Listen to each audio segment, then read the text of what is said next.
오늘 아침 하나님께서 우리에게 주시는 말씀은 사도행전 2장 42절부터 47절까지 말씀입니다.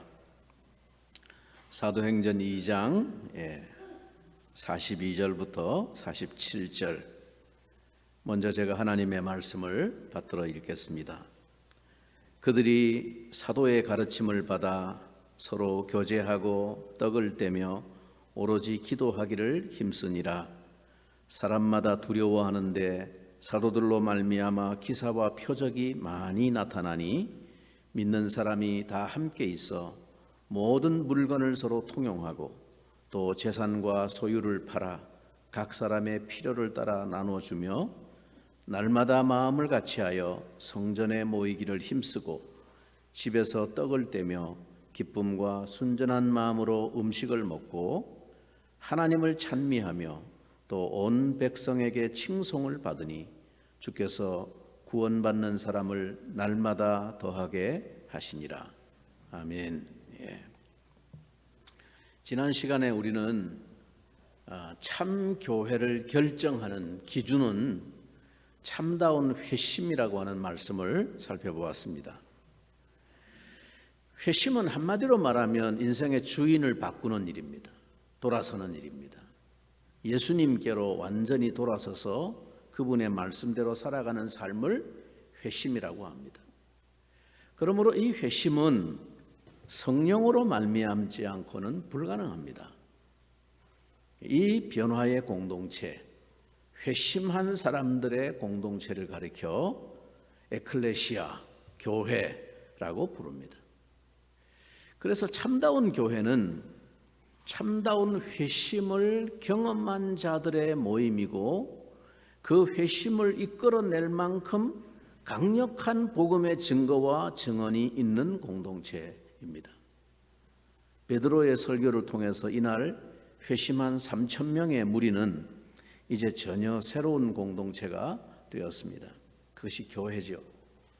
오늘 우리가 읽은 이 본문은 이제 성령으로 말미암아 탄생한 이 새로운 공동체가 보여준 내적인 특성들을 증거하고 있습니다.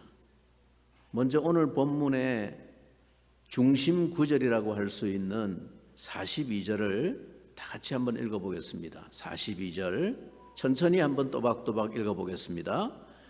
그들이 사도의 가르침을 받아 서로 교제하고 떡을 떼며 오로지 기도하기를 힘쓰니라. 여러분, 이 문장에서 핵심 동사가 무엇일까요? 제가 어디에 액센트를 두고 강조하고 읽었죠? 한글 성경에는 힘쓰니라로 번역을 했습니다. 이 원문의 의미를 정확하게 좀 이렇게 표현되도록 번역이 두리뭉실하게 우리는 됐습니다. 근데 영어 문장을 보면 이 문장의 구성이 구조가 아주 명확하게 드러납니다. 이 문장의 주동사는 devote라는 말입니다. 헌신하다, 어떤 일에 전념하다, 어떤 일에 몰입하다, 그런 단어를 썼습니다. 성령으로 충만해진 이 성도들의 공동체가 처음부터 무엇에 전념하고 몰입하고 헌신했는지를 명확하게 말해주는 구절이 이 42절 구절입니다. 즉, 교회가 전념해야 할 가장 원초적이고 근본적인 본질이 무엇인지를 잘 보여주고 있는 교회의 표본과 같은 말씀이 이 사도행전 2장 42절이라는 말씀입니다. 그래서 우리가 적어도 주님의 이름으로 모이는 교회로 모이는 한 항상 우리가 기억하고 되새겨야 할 표본이 되는 구절은 사도행전 2장 42절이에요. 교회가 뭘 힘써야 되나? 교회가 어디에 전념해야 되나? 교회가 교회 되기 위해서 잃어버리지 말아야 될 본질과 핵심이 뭔가? 그것을 항상 되돌아볼 수 있는 표본과 같은 구절이 사도행전 2장 42절이에요. 이것이 바로 우리 주님께서 약속대로 성령을 보내어 내 교회를 세우리라 하신 그 교회가 뭔지 그 교회의 청사진을 오늘 우리에게 보여주시는 것입니다. 오늘 우리 교회가 주님이 세우시기를 원하셨던 그 교회가 되기 위해서 반드시 주목하고 우리가 집중하고 우리가 헌신하여야 할, 즉 오늘 회복되어야 할 교회의 본질이 무엇인지를 이 말씀을 묵상하는 걸 통해서 깊이 깨닫는 시간이 되기를 바랍니다. 우선 이 구절을 보면서 주목하게 되는 첫 번째 사실은 힘쓰니라 그랬는데 뭐에 힘썼나? 우리는 그냥 쭉 서술형으로 한글 번역은 그냥 쭉 한 문장으로 돼갖고 힘썼다. 그러니까 마지막에 오로지 기도하기를 힘쓰니라 그러니까 기도에 힘썼구나. 그것만 기억나는데 영어 문장에 보면 딱 구조가 되어 있어요. 주동사가 딱 먼저 나옵니다. 그들이 지속적으로 전념하고 그들 자신을 헌신했다. 뭘 헌신했다는 거냐? 뭐에 헌신했나? 첫째, 사도의 가르침을 받는 일에 전념하고 헌신했다. 그 다음에 두 번째 이어지는 and, 그리고 성령 안에서 그들이 서로 교제하는 일에 힘쓰고 전념했다.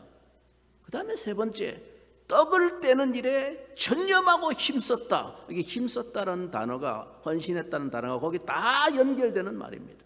그리고 마지막에 기도하는 일에 전념하고 힘썼다. 그런 얘기죠.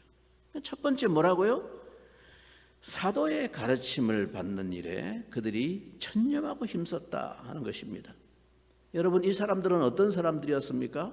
오순절 성령 강림의 성령의 충만을 받은 사람들입니다. 본문이 무엇보다 이 사실을 가장 먼저 언급합니다.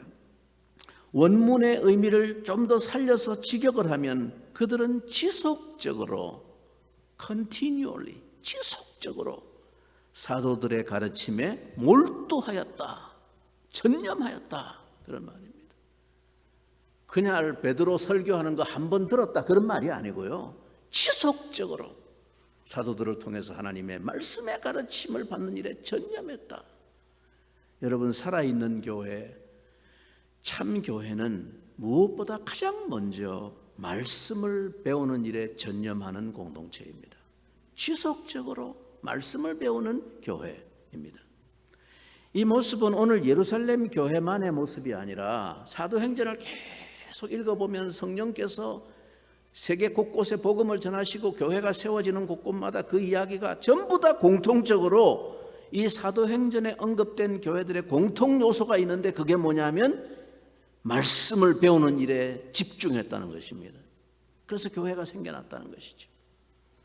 사도행전에 그리고 있는 교회의 모습은 모두 다 말씀을 배우는데 헌신되어 있었습니다. 왜냐하면 성령이 하시는 일이 뭡니까? 성령은 무엇보다도 진리의 영이시기 때문입니다. 성령은 철저하게 진리이신 예수 그리스도의 말씀을 기억나게 하고 그것을 각 사람 속에서 자기 삶에 깨달아 적용하고 순종하도록 돕는 분이시기 때문입니다. 여러분, 이 사람들이 했던 성령의 체험은 놀랍고 분명한 것이었습니다. 눈에 보이는 가시적이고 외적인 표징들이 나타났습니다. 불같이, 바람같이, 방언이 터지고 모두가 다 알 수 있는 표징들이 나타나고 확실한 체험을 했습니다. 그러므로 그들은 성령의 충만과 함께 담대한 확신에 사로잡힌 사람들이었습니다. 그러나 그들은 한 번의 그 체험과 확신에 머물거나 자만하지 않고 날마다 사도들의 가르침, 말씀의 가르침에 지속적으로 모여 집중하며 모든 신앙과 그들의 교제와 삶을 힘썼습니다. 즉 하나님의 말씀이 그들의 신앙과 교제와 삶의 표준이고 토대였다 하는 것입니다. 아무리 놀랍고 불같고 바람 같은 신비로운 성령의 체험을 했다고 할지라도 진리의 가르침에 계속해서 지속적으로 마음을 다하지 않는다면 진정한 성령의 역사가 계속될 수 없습니다. 여러분, 사도 바울은 에베소의 성도들을 향해 편지를 쓰면서 교회가 무엇인가를 한마디로 이렇게 설명합니다. 에베소서 2장 20절, 너희는 사도들과 선지자들의 터 위에 세우심을 입은 자라. 그리스도 예수께서 친히 모퉁이 돌이 되셨느니라. 교회가 뭐라고요? 사도들과 선지자들의 터 위에 세움을 입은 자들이다. 그러므로 오늘도 참 교회는 이 사도들의 가르침을 통해서 주님의 말씀을 배우는 일에 지속적으로 헌신하고 집중해야 합니다. 교회는 오로지 하나님의 말씀 위에 세워져야 하기 때문입니다. 교회의 주인이시고 머리이신 주님은 당신의 말씀으로 오늘도 우리를 다스리시고 인도하시기 때문입니다. 말씀에 집중하고 말씀에 몰입하지 않는 교회는 종교적인 인간의 단체일 뿐입니다.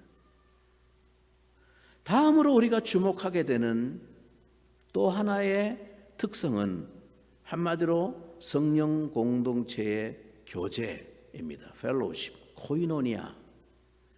여기 힘쓰니라라는 이 주동사에 연결되는 두 번째 항목이 뭡니까? 서로 교제하고.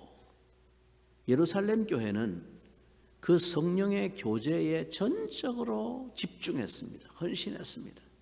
오늘 본문 42절에 이 교제라는 말의 헬라어 원문에는 테코이노니아, 정관사가 붙어서 뭔가를 지칭합니다. 바로 그 교제에 집중했다는 거예요. 그냥 일반적으로 사람들이 생각하는 사치기사법법 뭐 이런 교제를 즐겼다는 것이 아니고 그 교제가 뭡니까? 앞에서 쭉 언급한 성령의 충만으로 말미암아 성령 안에서 서로 교통하는 바로 그 교제에 3,000명이나 회심하고 돌아온 그 모든 성령의 무리들이 그 일에 다 집중했다는 것입니다. 그거를 강조하기 위해서 표현하고 있는 원문의 의미입니다. 예루살렘 교회는 단지 사람들이 하나로 뭉쳐서 어떤 뜻과 목표에 의기투합을 하고 이룬 그런 인본적인 공동체가 아니라 성령의 충만으로 말미암아 성령 안에서 교제하는 공동체였습니다. 이 사실은 그저 사람들만 많이 모이면 부흥한 교회라고 하는 생각을 가지고 있는 오늘날 교회에 본질적인 질문과 도전을 던져줍니다. 정말 부흥인가? 무엇이 부흥인가? 본문을 잘 주목해 보세요. 자, 42절 다시 한번 주목해 봅니다. 그들이 사도의 가르침을 받아 그리고 뭐라고 그럽니까? 서로 교제하고. 그들은 사도의 가르침을 즉 말씀을 바탕으로 해서 서로 교제했습니다. 그저 서로 부담 없는 가벼운 신변 잡기 같은 이야기나 좀 만나서 나누고 헤어지는 그런 교제가 아니라 가르침을 받은 말씀을 묵상하며 그 말씀대로 살기 위해서 자기 삶을 비추어 보고 성령 안에서 그것을 함께 나누는 그런 교제였습니다. 그 교제를 위해 전념하고 헌신하고 힘썼다는 것입니다. 이것이 바로 우리를 그리스도의 몸으로 세워가는 지체의 상호작용입니다. 사도 바울은 골로새 교회에 보내는 편지에서 말씀 안에서 서로 교제하는 이 교회의 축복을 이렇게 권면합니다. 골로새서 3장 16절에 그리스도의 말씀이 너희 속에 풍성히 거하여 모든 지혜로 피차 가르치며 권면하고 시와 찬미와 신령한 노래를 부르며 감사하는 마음으로 하나님을 찬양하고. 이것이 바로 말씀이 풍성하여 그 깨달은 말씀의 은혜와 지혜로 피차에 서로 나누고 가르치고 권면하고 함께 찬송하고 감사하는 충만한 성도의 교제의 아름다움을 말해주고 있습니다. 이것이 바로 교회의 본질입니다. 여러분, 오늘 우리 교회는 이러한 성령 안에서의 그 교제에 헌신하고 있습니까? 세 번째로 그들이 또 헌신하고 전념한 것이 뭡니까? 그들은 함께 떡을 떼며 사랑을 나누는 공동체였습니다. 예루살렘 교회는 떡을 떼는 일에 전적으로 몰입하고 헌신하고 전념하고 힘썼습니다. 못 먹어서 환장한 사람들인가? 뭘 먹는 일에 그렇게 사생결단 집중하고 전념하고 몰입하고 그걸 힘쓰고 헌신했을까? 저렇게 이해가 잘 안 되죠. 여러분, 46절을 보면 이 떡을 떼는 일에 대해 두 가지로 설명합니다. 일반적인 의미로 서로 떡을 뗀다는 것은 기쁨과 순전한 마음으로 음식을 먹고 라고 46절이 설명합니다. 이것은 성도들의 가정에서 함께 모여 식사의 교제를 나누는 것을 말합니다. 예루살렘 교회는 오늘날처럼 큰 대형 예배당 건물이 있었던 것도 아니었기 때문에 분명히 많은 가정교회로 이루어졌을 것입니다. 성도들의 집이 아무리 컸다고 해도 한 집에서 그 수많은 성도들을 수용하기는 불가능했을 것입니다. 그래서 예루살렘 교회의 성도들은 너도 나도 자발적으로 자기 집을 제공하고 음식을 봉사하고 이 일에 헌신하였다는 말입니다. 이들은 성령 안에서의 아름다운 교제를 위해서 기꺼이 자기 집을 열고 섬겼습니다. 여기 떡을 뗀다라는 것은 물론 그들이 함께 나누는 이 사랑의 식사, 애찬을 포함하는 것이었지만은 특별히 이 떡을 떼는 교제에는 주님의 몸과 피를 기념하는 성찬의 의식이 강조되었습니다. 이게 초대교회의 아름다운 전통이고 모습이었습니다. 이것은 진정으로 그들을 하나가 되게 하는 중요한 요소가 되었습니다. 이 영적인 코이노니아는 곧 그들이 서로 주님과 함께 연합된 지체들이라는 의식 속에서 강화될 수 있었던 것입니다. 곧 이 식탁의 교제는 그들이 천국 가족으로 서로 연합되어 있는 주님의 지체들이고 새로운 하나님의 가족이란 식구가 되었다고 하는 감격적인 유대감을 경험하는 시간이었습니다. 떡을 떼는 시간이. 우리가 주님 앞에서 식구가 뭡니까? 같이 밥을 먹는 사람이 식구죠. 그런 의미가 그들에게 강조되었던, 우리는 이제 하나님의 식탁에서 함께 먹고 마실, 천국에서 함께 주님과 함께 먹고 마실 한 식구가 되었다고 하는 그 감격을 함께 떡을 떼고 애찬을 나누고 그리고 결정적으로 주의 몸과 피를 기념하는 성찬을 행하면서 우리는 그 주님의 몸과 피에 연합되어 있는 한 형제고 한 식구가 되었다. 그 감격을 날마다 그들이 확인했다는 것이죠. 현대교회에 와서 성도들의 식탁교제는 현저히 약화되었습니다. 성찬의 시행 횟수도 대부분 교회에서 매우 적은 편입니다. 현대교회는 정규적인 성찬 집행과 식탁 교제의 중요성을 신중하게 생각해 보아야 합니다. 물론 오늘날 시대의 사회적인 환경과 여건이 너무나 복잡하고 달라진 현실적인 문제가 있기는 하지만 도대체 오늘날 우리가 과연 무엇 때문에 그렇게 바쁜지, 무엇에 진정으로 헌신하고 전념하고 사는지 한번 돌아보아야 합니다. 성찬식을 해도 무조건 예배는 1시간 안에 끝내야 되니까 그럼 설교도 줄여야 되고 순서도 간단하게 해야 되고 막 시간에 쫓깁니다. 다른 곳에서 사람들과 만나서 커피 마시고 수다 떨고 드라마 보고 하는 데는 시간 가는 줄 모르고 헌신하면서 아무도 불평이 없습니다. 이것은 우선 오늘날 내가 과연 무엇에 나를 헌신하고 몰입하고 있는가가 근본적인 문제입니다. 초대교회는 이 일에 집중하고 몰입하고 자신을 헌신하였습니다. 네 번째로 마지막으로 뿐만 아니라 여기서 말하는 기도에 힘쓰니라. 기도 역시 이 강조점은 그들이 한 몸과 한 마음으로 한 공동체로서 기도에 함께 전념했다고 하는 영적인 일체감의 표현임을 알 수 있습니다. 기도에 함께 힘쓴다는 것은 그들의 영적인 일체감을 이루는 가장 아름다운 영적인 교제입니다. 오늘 본문 42절에 힘쓰니라 라는 이 힘쓰다라는 단어는 처음에 다락방에 모여서 약속하신 성령을 기다리면서 120명의 성도들이 다락방에 모여서 뭐 했다고 그랬습니까? 기도에 힘쓰니라 라고 말했어요. 1장에 성령이 오시기 전에 다락방에 모여서 성령을 기다리면서 그들이 했던 게 기도에 힘쓰니라.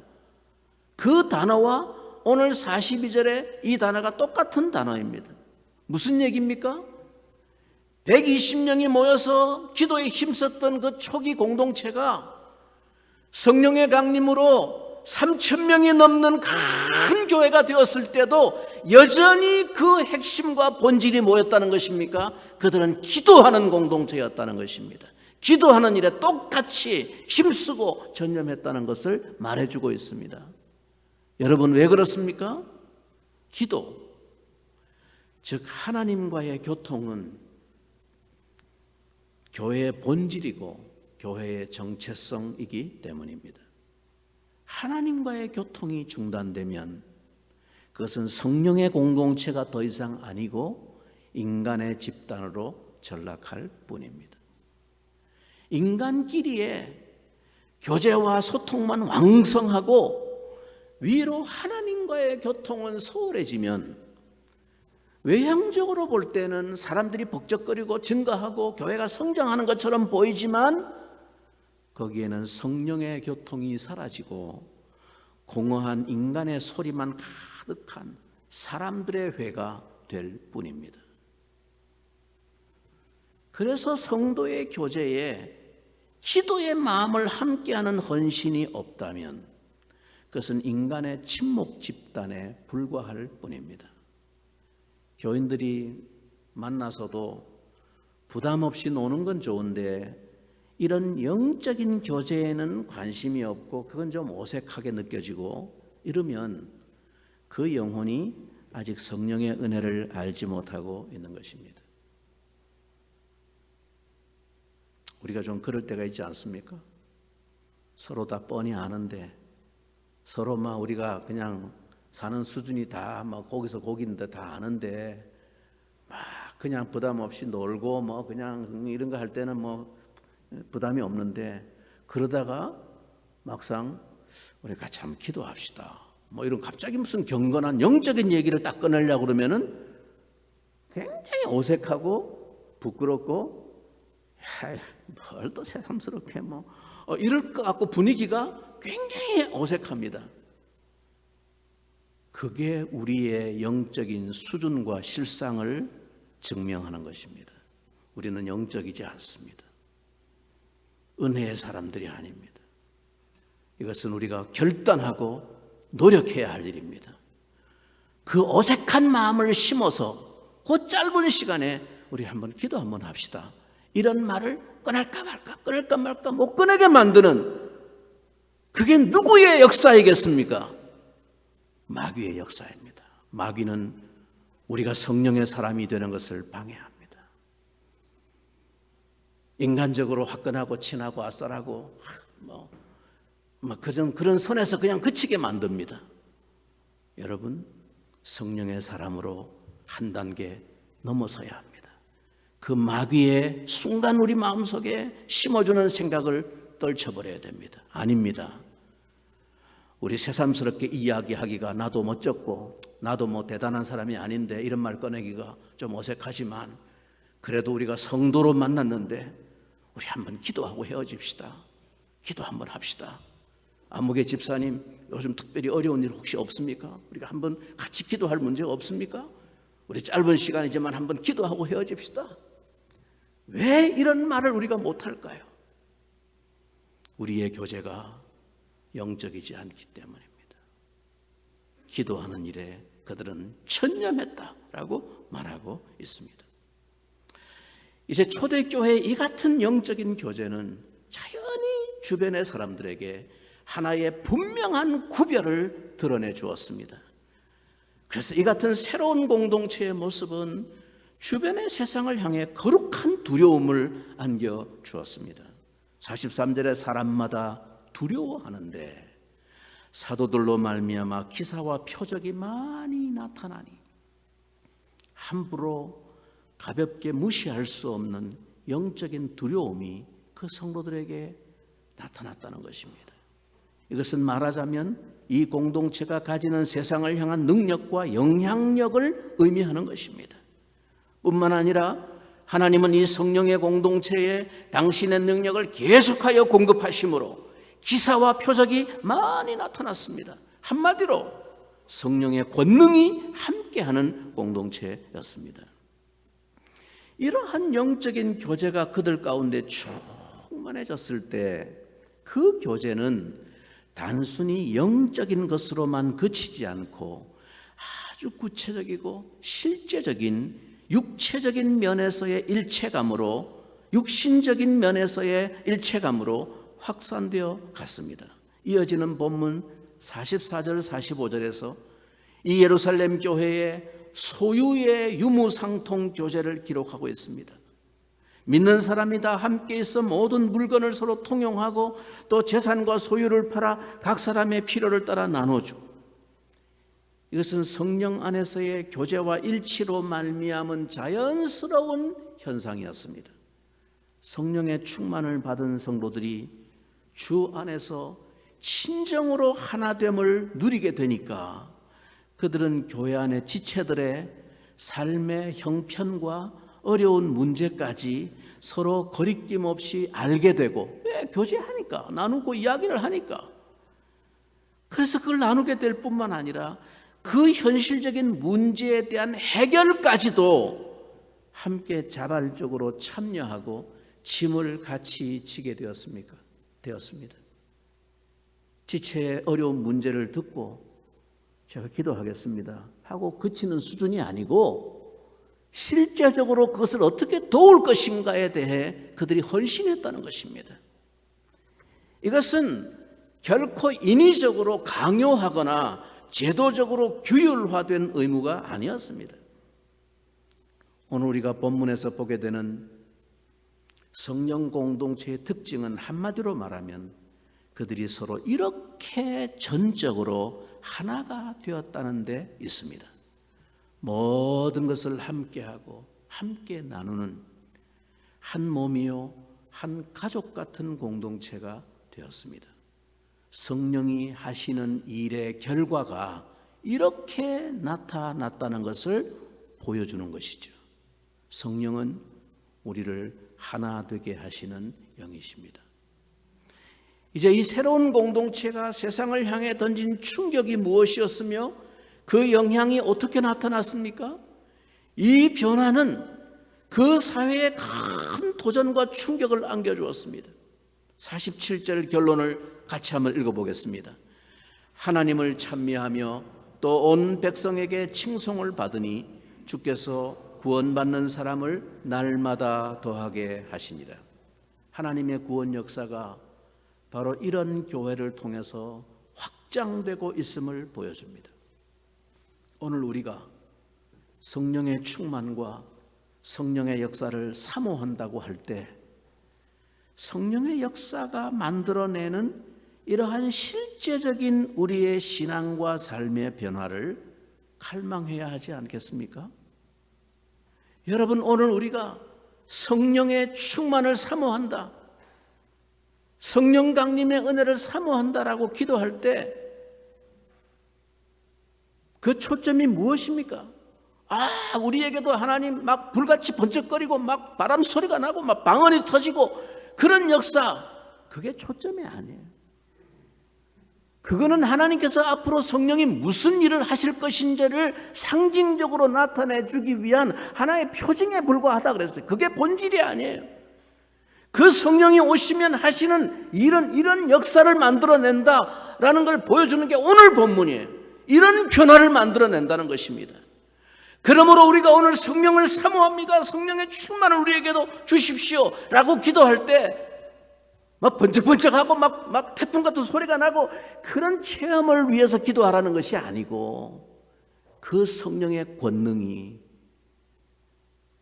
우리의 아집과 우리의 욕심과 우리의 자아를 깨뜨려 성령 안에서 진정으로 하나가 되어지는 이런 변화의 역사를 하나님 나에게도 우리에게도 허락하여 주옵소서. 그게 성령을 사모하는 오늘 우리의 기도의 초점이 되어야 하는 것입니다. 그런데 이런 놀라운 변화, 이런 역사는 어떻게 주어진 것이라고 오늘 본문이 말합니까? 오늘 본문의 주동사가 뭐라고 그랬습니까? 힘쓰니라. 힘쓰니라. 그냥 주어진 것이 아니고요, 그냥 기도만 했더니 막 성령을 맨날 부어줬다, 그런 말이 아니고요, 그들은 이 역사를 위해서 거기에 자신들을 전념했다는 것입니다. Devoting themselves. 그들 자신을 그 일에 던졌다는 것입니다. 가르침을 받는 일에 전념했고, 교제하는 일에 헌신했고, 함께 떡을 떼며 일체감을 누리는 일에 헌신하였고, 기도하는 일에 목숨을 걸었다는 거예요. 힘썼다는 것입니다. 그것이 그 사회를 뒤집어 놓는 이 역사를 만들어냈다라고 말하는 것이 오늘 사도행전 2장의 우리를 향한 결론입니다. 여러분, 예루살렘 교회가 성령의 충만을 받고 무엇에 전념하고 헌신했는가를 깊이 유념하기를 바랍니다. 오늘 성령 강림을 기념하고 되새기는 이 절기에 우리가 진정으로 이 성령의 역사를 사모하고 기도하며 이런 교회를 회복하기 위해 무엇에 내가 진정으로 전념하고 헌신해야 할지를 결단하는 은혜가 우리 모두에게 있기를 주님의 이름으로 축원합니다. 우리 같이 한번 기도하겠습니다. 주여, 성령의 충만함을 우리에게 부어주셔서 말씀을 깨닫고 확신케 하시고 그 확신에 사로잡혀 이 진리의 구원 복음을 담대히 증거하는 사명 감당하는 신자로, 교회로 살게 하여 주옵소서. 주여, 우리에게 성령의 은혜를 충만히 부어주시되 성령의 역사가 참으로 우리의 신앙생활과 삶에 이런 변화를 일으켜 세상을 향해 주님의 나라가 무엇인지를 보여줄 수 있는 교회를 이루게 해 주시옵소서. 예수님의 이름으로 기도하옵나이다. 아멘. 이 시간 우리 주님의 성찬을 함께 받도록 하겠습니다.